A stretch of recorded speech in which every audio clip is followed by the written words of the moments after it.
Hey guys, I'm Allie, Heather's awesome girlfriend.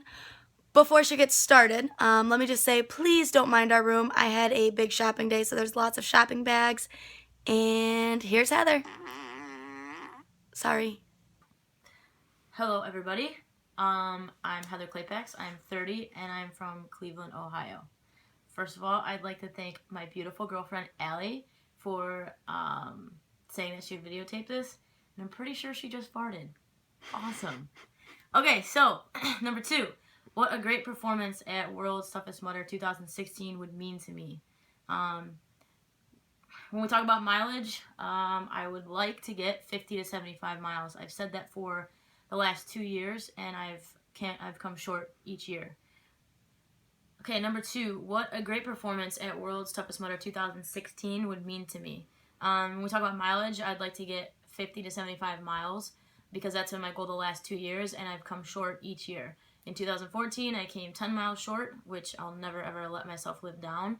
And we won't even talk about 2015 because that was just not my year. Um, I would also take away growing as an obstacle course racing athlete. I love this sport, and it's really helped me kind of come into my own, especially with training. I would also like to become one of the top female competitors. I think I have it physically in me. I've just got to work on that mental part a little bit. So with that being said, proving that I could mentally get through it would be really big for me. And lastly, I would love to make my family just proud. Okay, number three, a time that I've failed.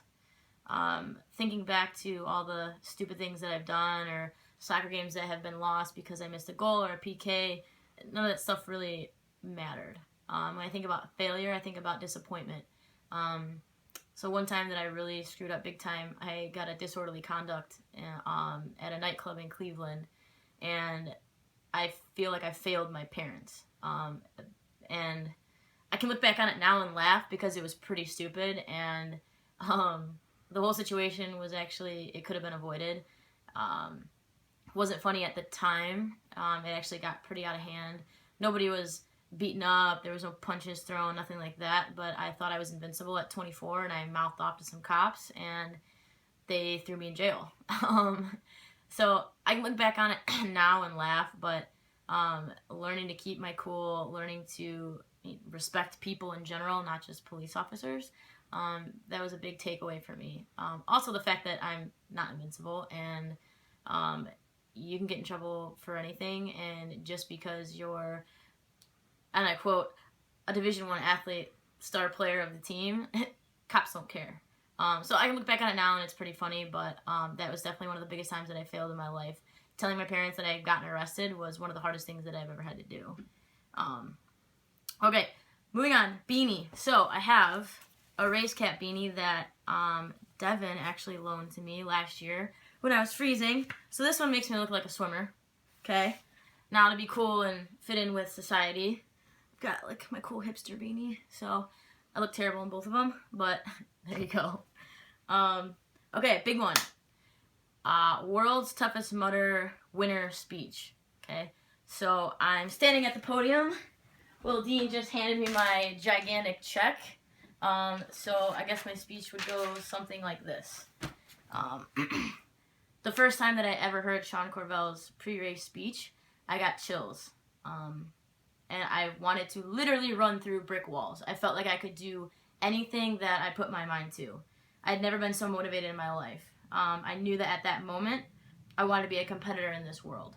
I had been a Division I athlete, then I was an amateur kickboxer, and then for a little while I was kind of lost. I was like, where do I want to take my training spirit? What do I want to do?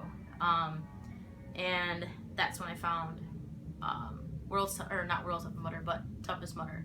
And my friends asked why. Why would you want to go run through mud for 12 miles, get electrocuted, and not be able to walk the next day?